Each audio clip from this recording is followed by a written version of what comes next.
বেয়াদব স্ত্রী চেনার 5টি উপায় রয়েছে। প্রিয় ভাই ও বোনেরা, আমাদের ভিতরে এমন কিছু মেয়ে রয়েছে, এমন কিছু স্ত্রী রয়েছে যাদেরকে শত চেষ্টা করেও আপনি লাইনে আনতে পারবেন না। তাদের আচরণ এমন, দিন দিন যেন একটা পুরুষ মানুষকে সে কুড়িয়ে কুড়িয়ে খাচ্ছে, ধ্বংস করে দিচ্ছে তার জীবনটি। এই স্ত্রীকে নিয়ে জীবনে কোনোদিন আপনি শান্তি পাবেন না। এই স্ত্রী কোনোদিন আপনার ঘরে থাকলে আপনার মানসিক, আর্থিক যে কোনো দিক দিয়ে আপনি কখনো ডেভেলপ করতে পারবেন না, আপনি ধ্বংস হয়ে যাবেন। তাদের 5টি চিহ্ন রয়েছে, এগুলো দেখলে আপনি বুঝবেন যে এটা হচ্ছে লাইনচ্যুত বা বেয়াদব মেয়ে। এই মেয়েকে নিয়ে শান্তি হবে না আপনার। তাদের 1 নম্বর গুণ হচ্ছে অপমান, স্বামীকে অপমান করা। কথায় কথায় স্বামীকে অপমান করে। অনেক মেয়েরা রয়েছে নিজেদেরকে বড় মনে করে, সে মনে করে আমার হাজবেন্ড আর কি বোঝে, অথবা তার পড়াশোনা একটু বেশি, অথবা তার পরিবার একটু ভালো। সেক্ষেত্রে ভালো বলতে আর্থিক সাইডে একটু ডেভেলপ তার পরিবার, সে মনে করে যে ও আর কি, ওকে কি সম্মান দিব। এই ধরনের অনেক মেয়েরা রয়েছে, বেয়াদব মেয়ে তারা।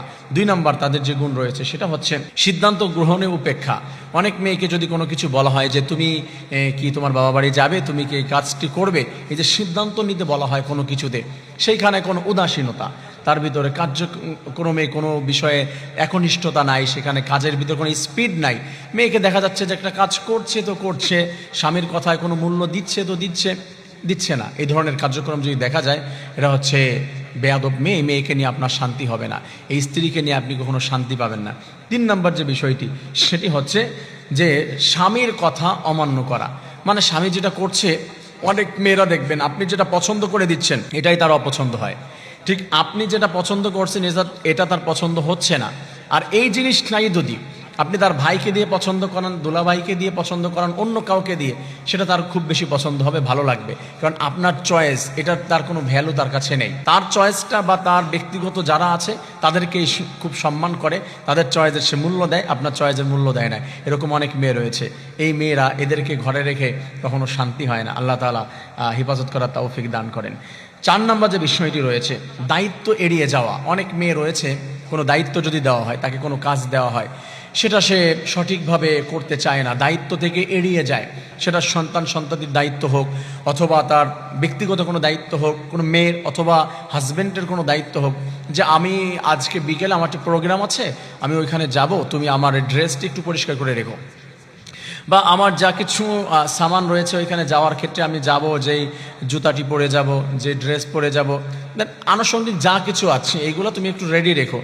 দায়িত্বহীনতা, ভিতরে দায়িত্ব নাই, দেখাচ্ছ ওই সময় ও তুমি বলেছিলে আমার মনে নাই, বা তুমি নিজে করে নিতা। এ ধরনের অনেক মেয়ে রয়েছে। এই মেয়েদেরকে নিয়ে শান্তি খুব কঠিন হয়ে যায়। প্রিয় ভাইয়েরা, মা ও বোনেরা, 5 নম্বর যে বিষয়টি রয়েছে, ব্যক্তিগত সীমা লঙ্ঘন। অনেক মেয়ে রয়েছে যে স্বামীর কথা মানে না, তার যে ব্যক্তিত্ব রয়েছে, স্বামীর ব্যক্তিত্ব, এইগুলাকে নষ্ট করে দিয়ে, ধ্বংস করে দিয়ে, সে দেখা যাচ্ছে স্বামী যেটা বলে সে কথার উল্টা চলে যায়, তার অনুমতি ছাড়া কোনো কাজ করে। অনেক সময় অনেক মেয়েরা রয়েছে, কোনো একটি কাজ করবে যে সে তার স্বামীর অনুমতির প্রয়োজন মনে করে না, যে দূরে কোথাও যাচ্ছে তার স্বামীর কাছ থেকে অনুমতি নিবে, হাজব্যান্ড কি বলে কি না বলে, আরে সে কি বলছে, তার কাছ থেকে কি অনুমতি নিতে হবে। প্রিয় মা ও বোনেরা, মনে রাখবেন, আপনার হাজব্যান্ড যদি আপনাকে হজে যেতে, উমরা করতেও নিষেধ করে, সেক্ষেত্রে আপনি উমরা করতেও যান, তাহলেও আপনার এটা জায়েজ হবে না। কারণ এটা নফল ইবাদত, উমরা করা। আপনি উমরা করতে যাচ্ছেন, সেখানেও নিষেধ করে।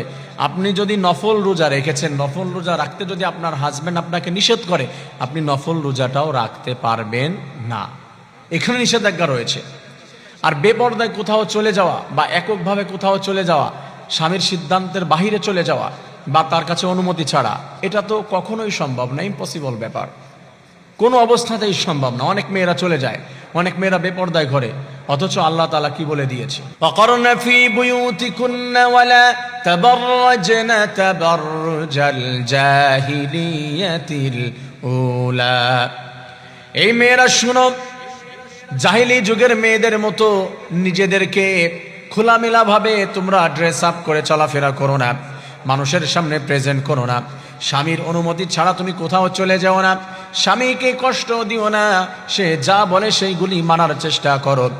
এমন যদি প্রচেষ্টা কোনো মেয়ে করতে পারে, আল্লাহ তাআলা বলেছে, আমার ওই বান্দি অপরাধ যদি করে থাকে আমার কাছে ক্ষমা চায়, আমি রব্বুল আলামিন আমার বান্দিকে ক্ষমা করে সফলকামী বানিয়ে দিব। আর যদি কোনো মেয়ে লোক স্বামীর কথা না মানে অবাধ্য স্ত্রী হয়ে যায়, আল্লাহ তাআলা বলেছে যতই আমল করুক, যতই ভালো কাজ করুক, আমি সমস্ত আমলকে নস্যাৎ করে দিব। স্বামী তার প্রতি বেজার থাকার কারণে আমি আল্লাহ তাকে জাহান্নামে নিক্ষেপ করব, নাউজুবিল্লাহ। এজন্য প্রিয় ভাই বোনেরা, মনে রাখতে হবে 5টি বিষয় থেকে এড়িয়ে থাকতে হবে, দূরে থাকতে হবে। আর যে 5টি খারাপ গুণগুলি বললাম, এইগুলো যদি কোনো মেয়েদের ভিতরে থাকে, আল্লাহ তাআলা এগুলো দূর করে আমার মা ও বোনকে সুন্দর রাবেয়া বসরির মতো, হযরতে খাদিজা, হযরতে ফাতেমা তাদের মতো চরিত্র গ্রহণ করার তৌফিক দান করেন, আমিন।